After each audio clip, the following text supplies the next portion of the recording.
Hello friends, কেমন আছো তোমরা সবাই? আশা করি তোমরা খুব ভালো আছো আর আমিও খুব ভালো আছি।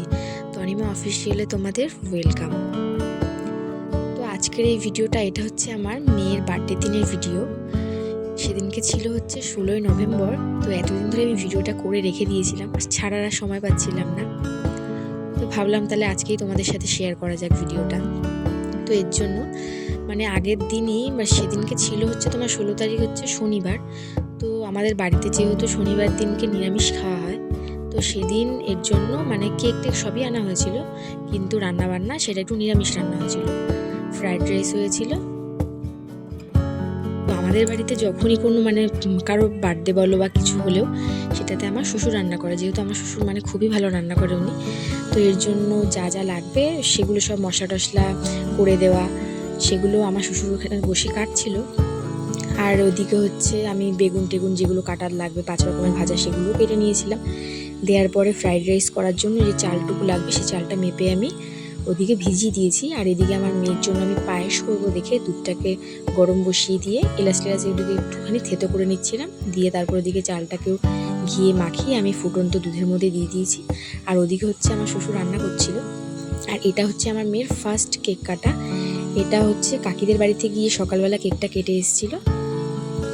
আর ওদিকে আমি রান্নাবান্না শুরু করে দিয়েছিলাম, যেহেতু তাড়াতাড়ি করে মেয়েকে খেতেও দিতে হবে। আর এদিকে দেখো আমি একটুখানি ঢং করছিলাম, রান্নাবান্না তো আমি কিছুই করছিলাম না, করছিল আমার শ্বশুর। তো এদিকে শুধু দেখো নর্মালি আমি কড়াইয়ের ওখানে শুধু হচ্ছে খুন্তিটাকে নিয়ে এমনি নর্মালি দাঁড়িয়েছিলাম। তো দেখো এদিকে হচ্ছে সেদিনকে চিলি পনির করা হয়েছিল। তো এর জন্য পনিরগুলোকে কেটে নিয়ে তারপরে যা যা মশলা লাগে সেগুলোতে ভালো করে মেখে নিয়ে পনিরটাকে বসিয়ে দিয়ে দিয়েছিল। আর এদিকে হচ্ছে ফ্রাইড রাইসটা কমপ্লিটও হয়ে গেছে দেখো। তারপরে সব রান্না বান্না কমপ্লিট করে নিয়ে এদিকে দেখো সবার খাওয়ার জন্য থালাতে বেরিয়েও দিচ্ছে ফ্রাইড রাইস আর হচ্ছে চিলি পনির, সঙ্গে চাটনি পাঁপড়ও করা হয়েছিল।